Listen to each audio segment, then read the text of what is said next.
We tested every Meta campaign objective for running Spotify conversion ads, and the real data that we got showed us that they are not created equal. If you're still using this campaign objective for your Meta ads, you're gonna wanna keep watching this video to find out why you should stop. Put your nerd glasses on, guys. Time for another experiment.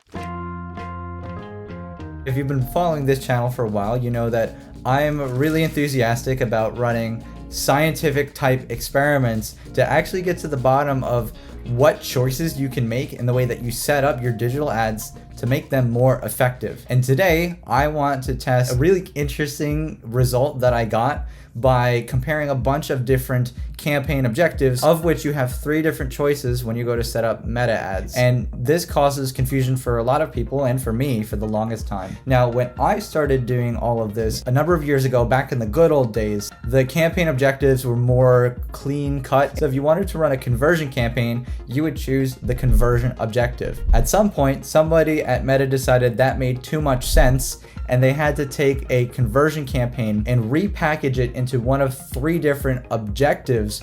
The first is engagement. It says engagement is good for a whole bunch of things, and conversions is one of them. Leads is the next option. It says good for conversions, and then sales is the third and final option. So if you choose any of these conversion objectives, on the ad set level, it will let you choose your pixel and then choose a conversion event to go along with, so you're tracking valuable actions that you care about on your ads. On the surface, it looks like they're all equivalent ways to set this up, but as we'll find out later in the results section, they're actually different under the hood, and it leads to differences in real world performance. So I'll go about showing you how I ran an experiment to test all of this. If you're not already running your Spotify promotion ads as conversion campaigns, you should be. And I made a whole other video that explains in detail that conversion ads are the most effective way to promote your music on Spotify. I think it's a good watch if you're still skeptical about why conversion campaigns matter. So in order to make this test as scientifically valid as possible, we want to run all of our test campaigns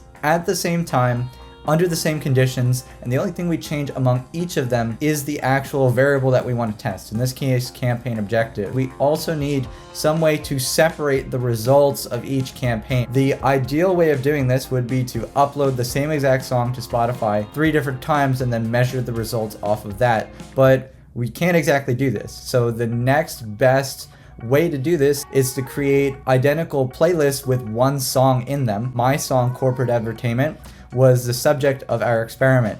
So we put that song in a playlist of one song 3 different times, and we just discreetly labeled them. One was group A, one was group B, one was group C, so we could tell apart which came from sales versus engagement versus the leads objective. And the reason why we do a playlist with one song is because it looks just like the Spotify page for a single. The idea is that a listener coming through the ad from our experiment will get directed to one of these 3 different playlists depending on which campaign they were targeted by, and the performance metric we're interested in is how many people save each of the playlists, and that would be a direct analog to somebody opening up the song as a single and saving that single to their library. So that is what we're going to be looking at to determine which is the winner among the choices that we are testing. So these playlists are what is at the bottom of the funnel when you think about a listener going from the top of the funnel where they see the ad from the impression all the way down to the actionable thing that we care about,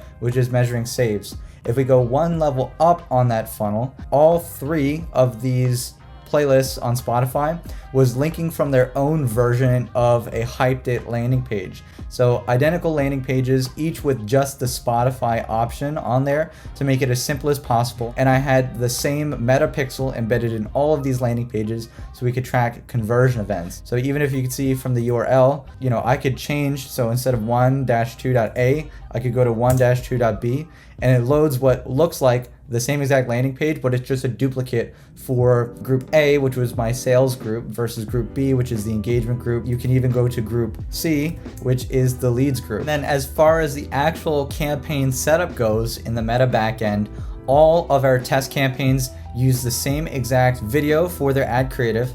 They use the same exact text for their ad copy running through my Instagram account. They each use their own respective variation of the Hyped It landing page, but as you saw, they look exactly the same except for just a slightly different URL, so we can track how the results are differing across each.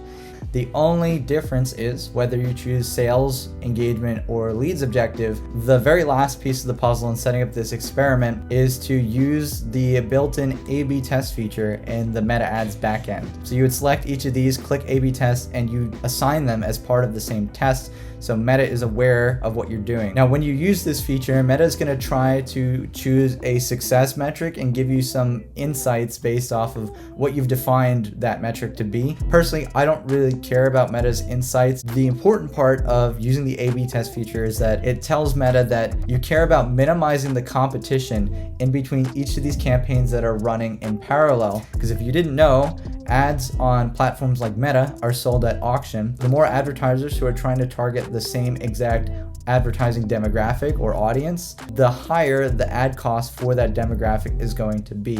So using the A/B test feature tells Meta to minimize the competition among your own ad sets so you don't get artificial competition skewing your results.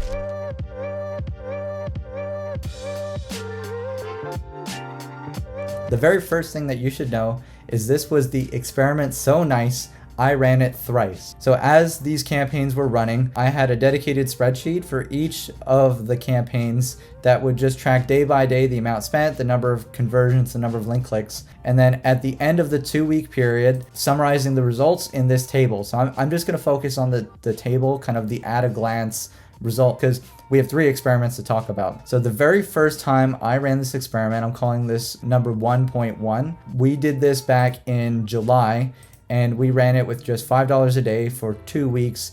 And at the time, I only thought to do sales versus engagement because those were the ones I was most interested in at the time. And at least comparing these two back in July, what I found is that there was a very significant advantage to using the engagement objective over the sales objective. The engagement campaign got 29 saves on the playlist versus the sales 15. If you saw nothing else and you saw this result in a vacuum, you'd say, great, let's never use sales again, engagement from now on, right? Well, it turns out I had left out the third option, which is leads. So that warranted me to repeat the experiment, and this is what I'm calling experiment 1.2. All I did was add a third experimental group for the leads objective, group C. Just like I did for the first experiment, each one of them spent $5 per day for 2 weeks. This time we ran it in September. Something really interesting happens here now. So if you're comparing the sales versus engagement results, they tied exactly at 30 and 30 saves, which actually looks more similar to the number of saves that the engagement campaign got the very first time around, which was 29 saves. And then the third option that I tried now for the very first time, which was leads, was definitely a close third place behind the two that had tied. A couple of things come out of this. First is leads is obviously the thing that you should not be using from these results, but why the heck did sales and engagement tie if the very first time I ran this experiment, engagement won with a commanding lead? Like any great scientist, I had to run the experiment one more time to try to get to the bottom of what exactly was happening. Just like the last couple of times, $5 a day for 2 weeks for each of our experiment groups. As you can see from these results, sales won over engagement, which is the first time that happened. We got a similar result with leads where that was a very distant third place. What the heck? Are you confused yet? Great, because I was too at this point. And I'll throw up a table that just nicely summarizes the number of saves that I got on each iteration of the experiment from each experimental group.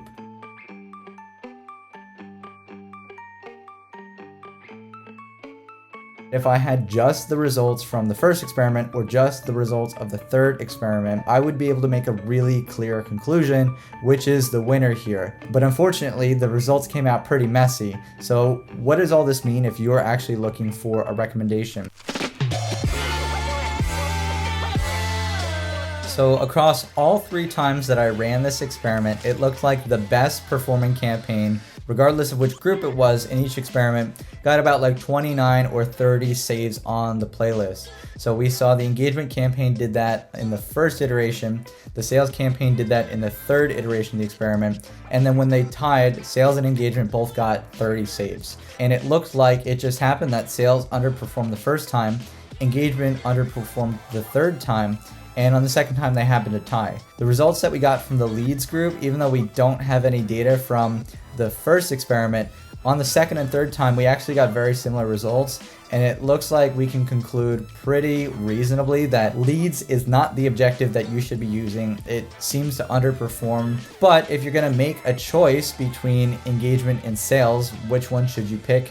The choice is not really clear to me, because on one hand you could make the argument that when engagement won in the first round of the experiment, the engagement campaign won by a larger margin. However, you could also make the case that when we ran the test most recently, the sales objective won. I think what this comes down to is that there are other factors outside of our control that actually make a bigger difference in performance than whether you choose sales or engagement objective. Namely, factors under the hood of Meta with how it's optimizing things, or things specific to our audience from one time to another. If you guys are enjoying this video and you learned something new today, I've got something that you guys might like even more. I'm excited to announce that I'm going to be launching my own online course for teaching you how to run meta ads for Spotify music promotion. You've already seen bits and pieces of this method on my YouTube channel, but the online course is meant to be a better venue where I can share with you guys in even more detail. The target release dates for this course to go public is going to be in early spring of 2025, so it's not too far away at this point. I want to invite you to join my mailing list at kyletheally.com so you can stay up to date with updates as the course develops. And I also want to invite you guys in the comment section to comment topics that you want to see covered. What is something that you guys have struggled with in your experience running meta ads to promote your music, whether that be things like pixel setup or selecting audiences. I want to hear all of it so I can help create the very best and most comprehensive course. It seems that the choice between sales versus engagement is kind of a wash. You could choose one or the other, and maybe one will perform better in one month and the other will perform better in the other. But if you average this out over a bunch of experiments, you should see them kind of be pretty similar, at least as of right now.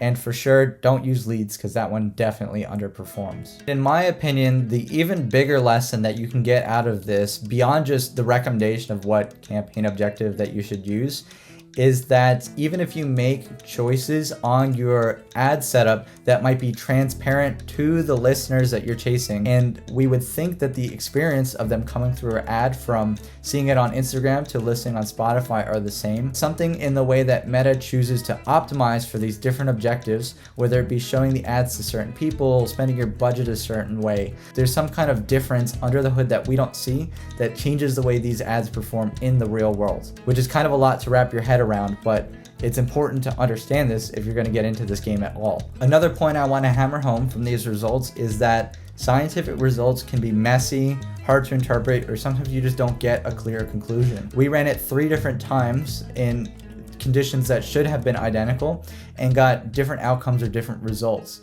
And in this case, the outcome is not so clear. And the world of advertising is a lot like this too. Even doing everything correctly in your marketing, you could end up with factors outside of your control that influence the performance of an advertising effort one way or another. The whole point of doing all this scientific research is that you're trying to get as close as possible to demonstrating what is the best choice that you can make for yourself. Even if you don't always get a crystal clear answer at the end of it, you shouldn't let that stop you from trying to figure out what it is you're trying to figure out. If you've made it this far in the video, thanks so much for watching. Subscribe to the channel to stay tuned for more content just like this, and leave a comment if you learned something new. I always love interacting with you guys in the community. Appreciate you guys for joining me, and I hope to see you in the next one. Later.